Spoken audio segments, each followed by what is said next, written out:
जगदम्बिकायै नमः। आदरणीय भक्तजनों, सादर प्रणाम। हम आज आपको श्री देवी भागवत महापुराण में से देवताओं के साथ दैत्यों के युद्ध की कथा को सुनाएंगे। श्री गणेशाय नमः। श्री सरस्वत्यै नमः। श्री सद्गुरुदेवाय नमः। भक्तजनों, कल हमने प्रहलाद जी और भगवान श्री हरि की बात सुनी थी। प्रहलाद जी ने पूछा था कि प्रभु, मैं ये नर नारायण नाम के दो संतों को क्यों नहीं युद्ध में हरा पा रहा हूँ, इसका क्या कारण है। तब भगवान ने बताया कि नर नारायण मेरे ही अंश से उत्पन्न हुए हैं, इसीलिए आप उनको नहीं जीत सकते हैं, इसलिए आप पाताल चले जाइए। अब हम आगे की कथा को सुनते हैं। महाराज जन्मेजय से श्री व्यास जी पूछते हैं कि हे राजन, आपको कथा किस प्रकार से सुननी है और आपको कथा कैसी लग रही है। जन्मेजय तब बड़े प्रसन्न होकर के कहते हैं, हे गुरुदेव, कथा में मुझे बड़ा आनंद आ रहा है और अब मैं आगे की कथा सुनना चाहता हूँ कि आगे क्या हुआ। जन्मेजय ने व्यास जी से पूछा, जब तप को ही अपना सर्वस्व मानने वाले नर और नारायण भगवान विष्णु के अंशावतार थे, तो उनका और प्रहलाद का परस्पर संघर्ष क्यों प्रारंभ हो गया। यानी कि प्रहलाद जी भी भगवान के ही भक्त हैं और कहते हैं कि भगवान के अंशावतारी हैं और नर नारायण तो नहीं हैं, तो फिर युद्ध कैसे हो गया इनमें। व्यास जी ने उत्तर दिया, हे राजन, प्रत्येक युग में जगत प्रभु जनार्दन अवतार ग्रहण करते हैं। एक बार भृगु मुनि ने भगवान को श्राप देना चाहा। मुनि की बात को सत्य करने हेतु विष्णु जी ने अवतार लेने का वचन दे दिया। भृगु ऋषि भगवान को श्राप क्यों देना चाहते थे, उसका कारण बतलाता हूँ, तुम ध्यान पूर्वक सुनो। प्राचीन समय की बात है। हिरण्यकश्यपु नाम का एक राजा था। उसके पिता श्री कश्यप थे। उस समय अकारण ही दैत्यों और देवताओं में युद्ध होता रहता था, क्योंकि कश्यप की दो पत्नियां थी। एक का नाम था अदिति। अदिति के पुत्र देवता थे और दिति के पुत्र दैत्य थे, और उनका स्वभाव बड़ा विचित्र था दैत्यों का। तो इसी कारण से उनमें न चाहते हुए भी अकारण ही, कोई कारण भी ना हो, तब भी युद्ध हो जाता था। ऐसे ही एक युद्ध में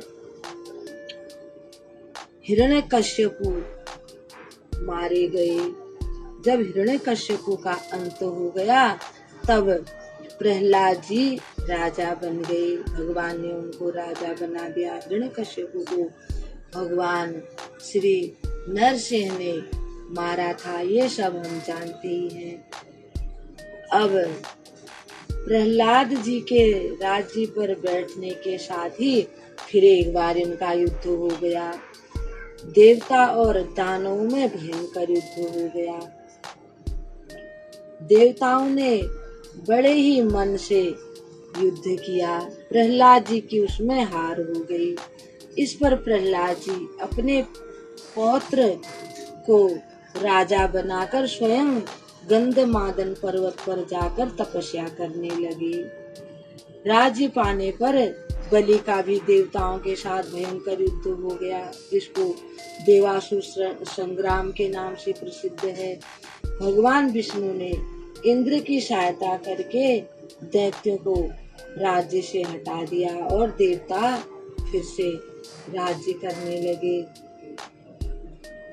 हार जाने पर सभी दैत्य मिलकर शुक्राचार्य जी की शरण में चले गए और उनसे बोले, आपसे हमारी प्रार्थना है कि आप हमारी सहायता करें, हम आपकी शरण में आए हैं।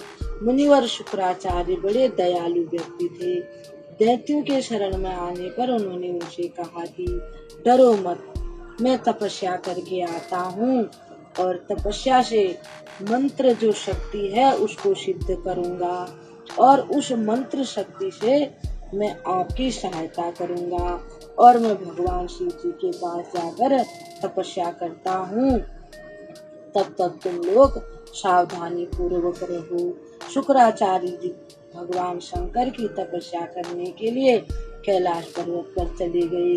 अब दैत्यों ने तपस्वियों का जैसा वेश आरंभ कर दिया। शुक्राचार्य जी के आने की प्रतीक्षा करने लगे। दैत्य अत्यधिक भयभीत हो रहे थे, कहीं देवता लोग आकर हमें फिर से मार न डालें। अब वे कश्यप जी के आश्रम में शुक्राचार्य जी के आने की प्रतीक्षा करने लगे, क्योंकि कश्यप दैत्यों और दानवों और देवताओं के भी पिताजी हैं। कुछ समय बाद शुक्राचार्य कैलाश पर्वत पर पहुंच गए। उन्होंने भगवान शंकर को प्रणाम किया। भगवान शंकर ने एक अत्यंत मुश्किल व्रत करने के लिए मुनि को आदेश दिया और बोले, जब शुक्राचार्य जी ने कहा कि मुझे कोई ऐसा मंत्र बता दीजिए जिससे कि राक्षसों की सहायता हो सके। शिव जी ने पूरे 1000 वर्ष तक सिर नीचा करके कण मात्र धूम्रपान करते हुए व्रत करो ऐसी आज्ञा दे दी। व्यास जी कहते हैं, भगवान शंकर द्वारा बताए गए श्रेष्ठ व्रत को करने में शुक्राचार्य लग गए। अब जो जो नियम शिव जी ने बताए थे वे सब नियमों का पालन करते हुए शुक्राचार्य जी व्रत करने लगे। वे केवल धुएं का आहार करने लगे। उधर शस्त्रों से सुसज्जित देवताओं को आया देखकर राक्षस डर से घबरा गए। हुआ यूं कि जब देवताओं को पता चला कि शुक्राचार्य जी तपस्या करने के लिए चले गए हैं, वो राक्षसों का अंत करने के लिए वहां पर आ पहुंचे। अब राक्षस बहुत डर गए। देवताओं ने उन्हें चारों ओर से घेर लिया था। वे डरकर शुक्राचार्य जी की माता की शरण में गए, यानी कि अपनी गुरु माता की शरण में। उन्हें घबराया हुआ देखकर शुक्राचार्य जी की जो माता थी उन्होंने उन्हें अभय कर दिया, यानी कि वे शुक्राचार्य जी की माता थी। वे बोली, आप लोग डरो मत, तुम मेरे पास रहो। मेरे पास रहने पर तुम्हारे पास डर कभी नहीं आएगी। वे बोली, मैं अभी इंद्र सहित सभी देवताओं को नींद के अधीन कर देती हूँ, नींद में फंसा देती हूँ। इतना कहकर उन्होंने निद्रा देवी को आज्ञा दी। सब देवता नींद के वशीभूत हो गए। देवता जहाँ तहाँ नींद आने लगी और जहाँ तहाँ बेहोश होकर के सोने लगे। नींद के प्रभाव से इंद्र की शक्ति भी समाप्त हो चुकी थी। इससे इंद्र घबरा गए। उन्होंने मन ही मन भगवान श्री विष्णु का ध्यान किया। तब भगवान विष्णु ने बोला कि तुम मेरे पास आ जाओ। भगवान की छत्र छाया पाकर इंद्र का सारा भय दूर हो गया। निद्रा भी उनके नजदीक न आ सकी। यह देखकर शुक्राचार्य की माता क्रोध में तमतमा उठी। उन्होंने विष्णु जी से कहा, मैं अपनी तपस्या के बल पर तुम सबको निगल जाऊंगी, क्योंकि उन्होंने राक्षसों को अभय वरदान दे दिया था। शुक्राचार्य की माता जी योग विद्या की पूर्ण जानकार थी। उनकी उस शक्ति के प्रभाव से भगवान विष्णु और इंद्र की समस्त शक्तियां कुंठित होने लगी। जब उनकी शक्तियां कुंठित हो गई, शुक्राचार्य जी की माता को मारने के लिए भगवान विष्णु ने अपना चक्र उठा लिया और उनकी माता का मस्तक जो था वो धड़ से अलग कर दिया। देवताओं की धर्म की रक्षा के लिए। अब भक्तजनों, इस कथा को हम यहीं पर विराम देते हैं। कल आपको एक और कथा सुनाएंगे, तब तक के लिए हम आपको प्रणाम करते हैं। ओम श्री जगदम्बिकायै